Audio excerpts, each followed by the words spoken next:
কেউ তোমাকে প্রপোজ করেছে, তোমার তাকে ভালো লাগে না করে দাও, সেটা দোষের নয়। আসলে সবাইকে ভালো লাগবে এমন কথা নয়। তবে হ্যাঁ, কাউকে মিথ্যা আশা দেওয়াটা হচ্ছে মহা অপরাধ। আমার এক প্রবাসী বন্ধু সৌদি থাকে, সে বলল যে দোস্ত আমাকে বলেছে যে তুমি বিদেশ যাও, বিদেশ থেকে 3 বছর পর আসলে তোমার সঙ্গে আমি বিয়ে করব। সে আমাকে বিদেশ পাঠিয়ে দিয়ে তার স্বইচ্ছায় অন্য একজনকে বিয়ে করেছে।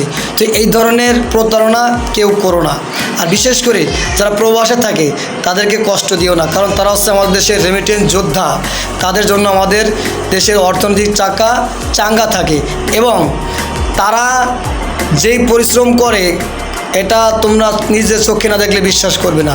এত কষ্ট করে দেশে টাকা পাঠায়, আর তাদের কাছে আপনজন কেউ থাকে না। তারা দুঃখ পেলে তাদের দুঃখ সান্ত্বনা দেওয়ার মতো মানুষ থাকে না। অতএব এই প্রবাসী ভাইদেরকে বিশেষ করে কেউ কষ্ট দিও না।